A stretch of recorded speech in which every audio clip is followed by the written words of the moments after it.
Every night, Ukrainian cities are attacked by drones. Shahed 136, you've seen the name in the headlines? Iranian kamikaze drones that Russia launches by the hundreds, terrorizing civilians, destroying infrastructure, killing innocent people. Ukraine shoots down most of them, but enough get through to cause devastation. Power plants destroyed, apartment buildings hit, families torn apart. These drones have changed the face of modern warfare. They're cheap, about $20,000 each. They're effective, and they're everywhere. But here's what most people don't know. The technology behind these drones came from America. In December 2011, Iran captured one of the most secret aircraft in the U.S. military, a stealth drone called the RQ-170 Sentinel. They didn't shoot it down, they hacked it. They took control of it mid-flight and landed it on Iranian soil, almost completely intact. Then they reverse-engineered it, they copied it, they built their own versions, and now those copies are killing Ukrainians. This is the story of how America lost its most advanced drone to Iran, and how that single failure echoes across battlefields around the world today.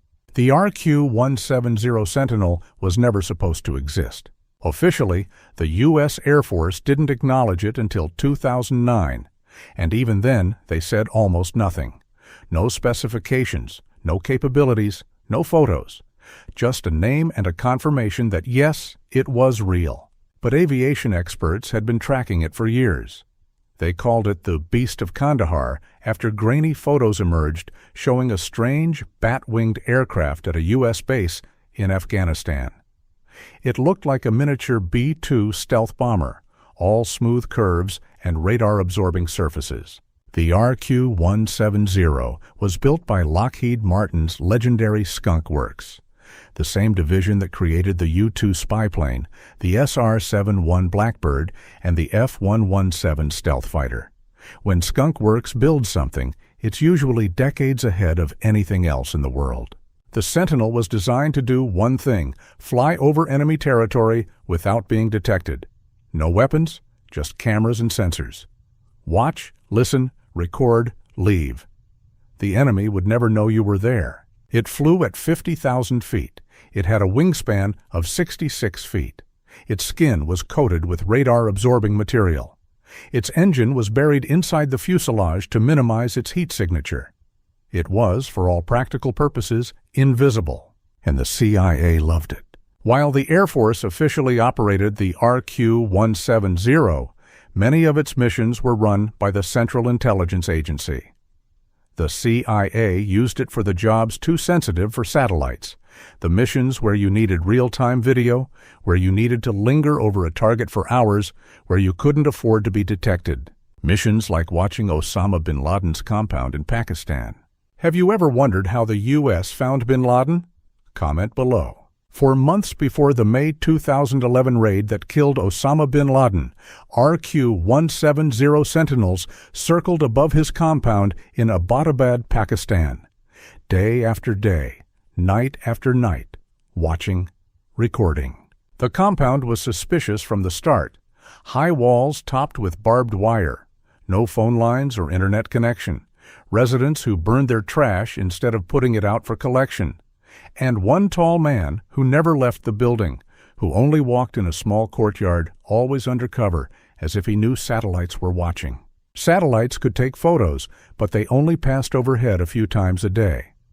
The RQ-170 could stay for hours, providing real-time video of everyone entering and leaving the compound.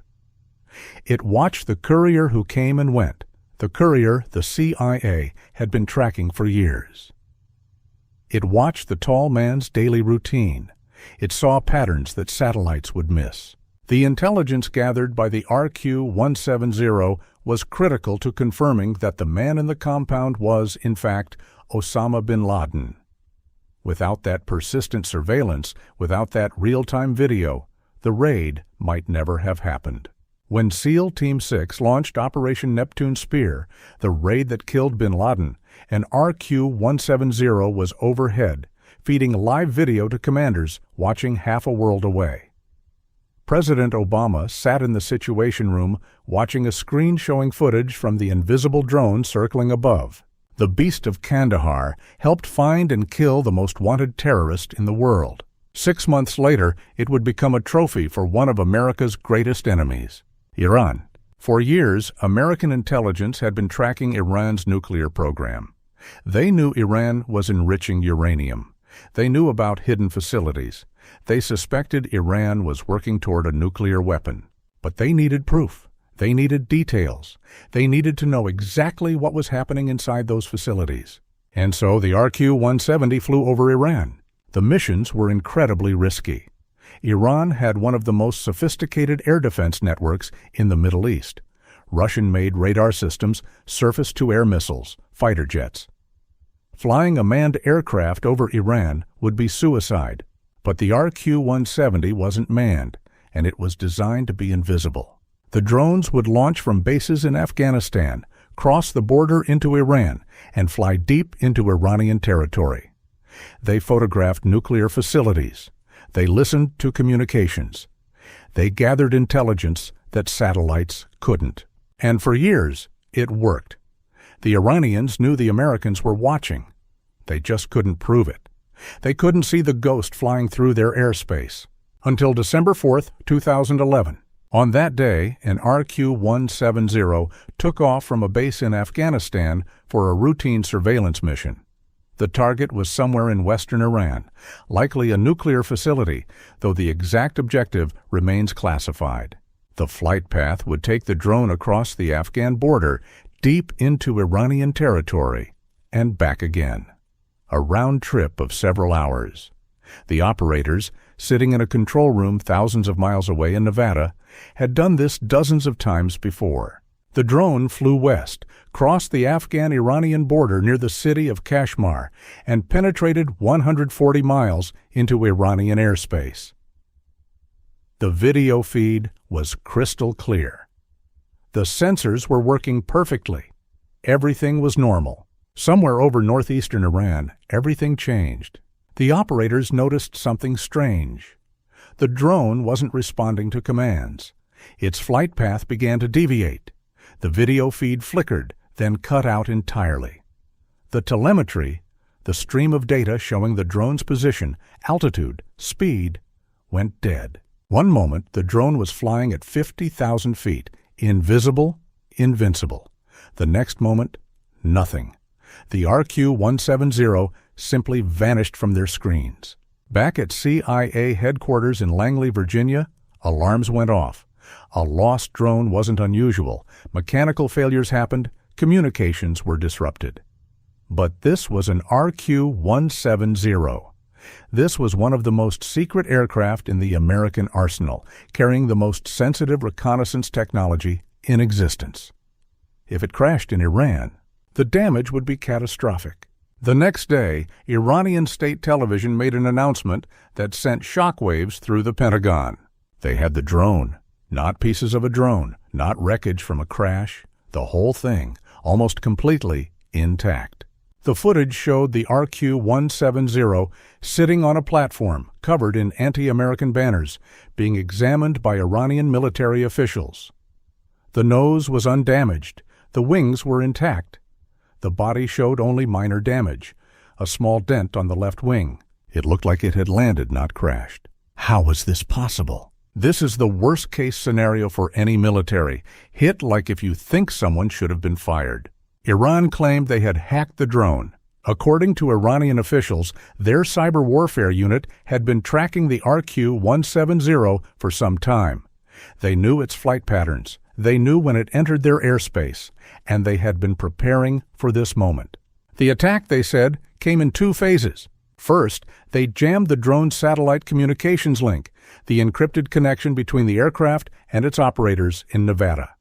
When the RQ-170 lost contact with its controllers, its programming kicked in. It automatically switched to GPS autopilot mode, designed to fly the drone to a preset location and land safely. This was a fail-safe, a way to recover an expensive aircraft if communications were lost. But Iran had anticipated it. In the second phase, they claimed they spoofed the GPS signal, broadcasting fake satellite data that made the drone think it was somewhere else entirely. The RQ-170's navigation system received the false coordinates and calculated a flight path to what it believed was its home base in Afghanistan.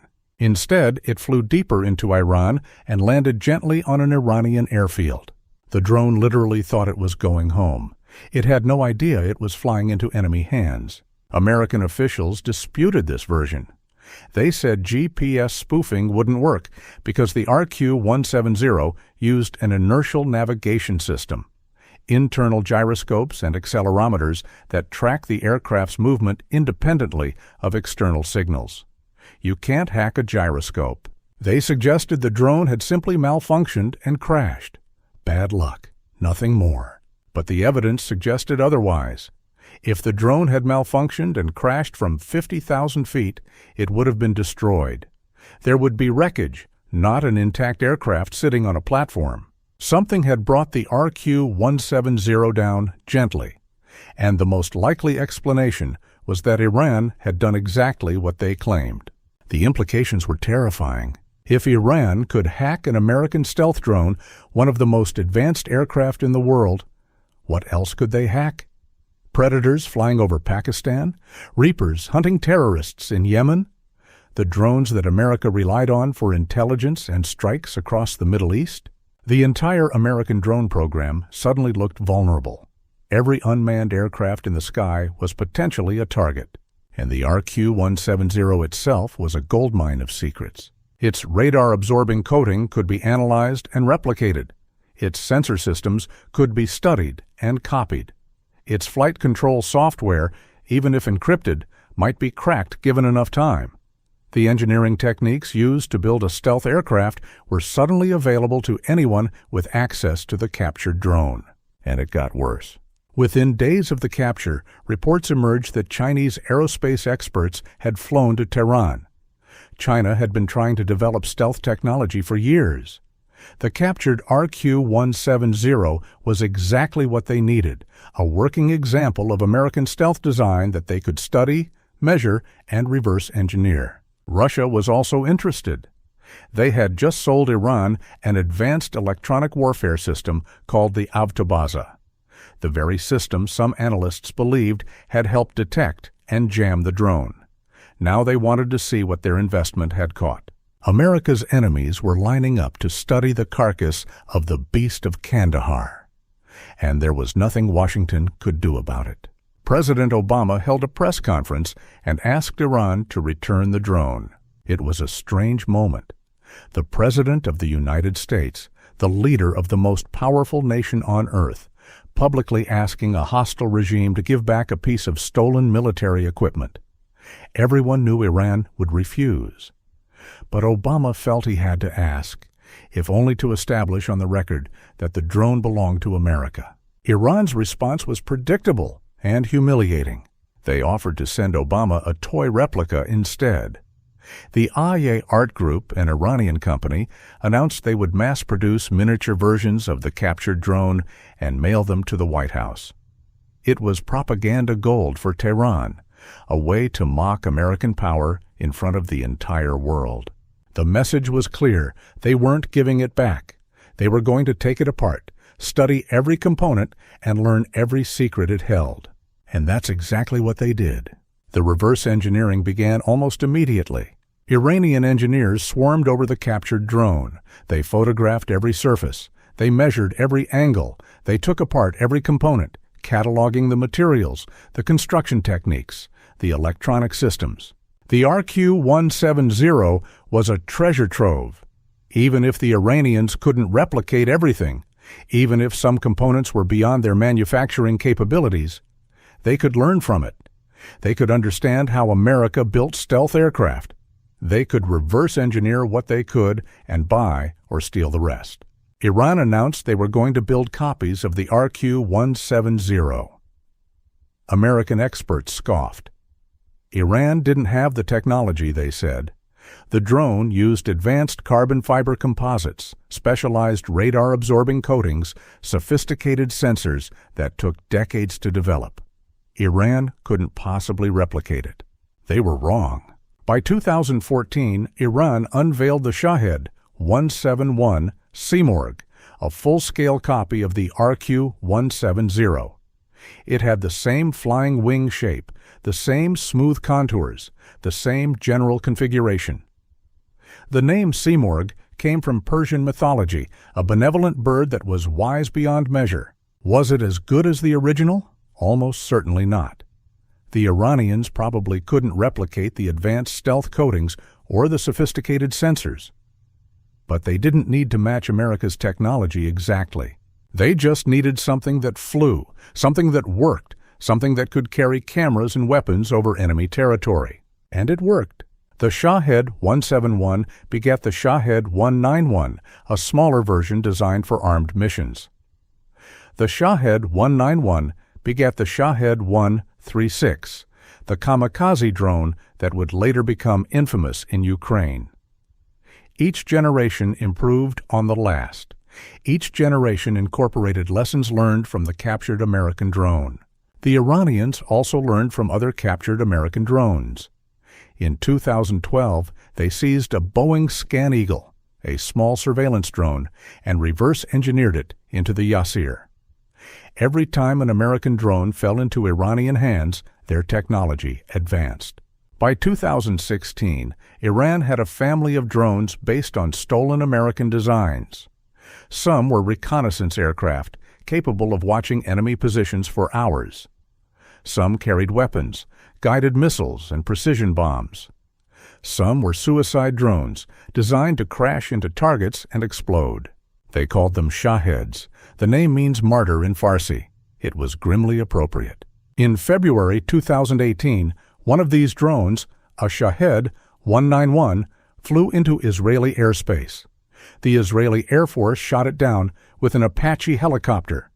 When they examined the wreckage, they confirmed what everyone suspected. It was a copy of the RQ-170, a direct descendant of the drone Iran had captured 7 years earlier. They more or less duplicated it, Israeli Air Force Brigadier General Tomer Bar said. He described it as quite advanced and emulative of Western technology. The ghost had become a monster. And then came Ukraine. When Russia invaded Ukraine in February 2022, their military struggled. Their tanks were destroyed by Javelin missiles. Their aircraft were shot down by Stingers.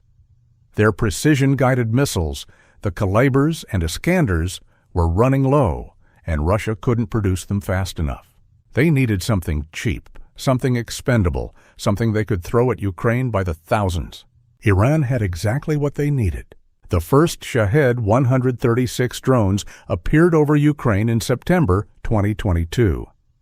They were simple, a delta wing shape, a small engine, a warhead in the nose. They flew low and slow, buzzing like angry lawnmowers. Each one cost about $20,000 to produce. But what they lacked in sophistication, they made up for in numbers. Russia launched them by the dozens, then by the hundreds. They overwhelmed Ukrainian air defenses. While Ukraine shot down most of them, sometimes 90% or more, enough got through to cause devastating damage. Power plants were destroyed. Heating facilities were hit in the middle of winter. Apartment buildings were struck while families slept inside. The constant attacks terrorized civilians across the country. Russia is now building these drones in a factory near Moscow with Iranian help. According to leaked documents, Russia purchased 6,000 Shahed drones from Iran in 2023 alone at $193,000 each. Thousands more are being produced domestically. And the attacks continue, night after night, city after city, all based on technology that traces back to the RQ-170 America lost in 2011. Every time a Shahed hits a Ukrainian target, every time a family dies in a drone attack, there's a direct line that leads back to December 4th, 2011, the day America lost its stealth drone to Iran. And here's the ultimate irony. In December 2025, the U.S. military announced that it had captured an Iranian Shahed drone and reverse-engineered it. They built their own copy, called Lucas, and deployed it to the Middle East. America is now flying copies of Iranian drones that were copies of American drones that Iran stole from America. The circle is complete. The RQ-170 incident was a wake-up call that nobody wanted to hear. It exposed vulnerabilities in America's drone program that should have been fixed years earlier. The satellite links were hackable. The GPS navigation was spoofable. The self-destruct mechanisms, if they existed, didn't work. After the capture, the Pentagon invested heavily in cybersecurity for unmanned vehicles. They developed better encryption. They created alternatives to GPS navigation. They made sure nothing like this would ever happen again. But the damage was done. The technology was out there. Iran had it. China probably studied it. Russia benefited from it. And now it's being used against America's allies every single day. The men and women who operated the RQ-170 were doing their jobs. They were gathering intelligence on one of America's most dangerous adversaries. They were trying to prevent a nuclear-armed Iran. One failure, one glitch, one hack, one moment of vulnerability cost America one of its most advanced aircraft, and that single loss has had consequences that are still unfolding today. Every Shahed that flies, every target that's hit, every life that's lost, it all traces back to the beast of Kandahar, the drone that was never supposed to exist and now can never be forgotten. This single drone changed modern warfare forever. Share this video so people understand where the technology came from. Subscribe to Untold War Stories Official for more hidden stories that shape the world we live in today.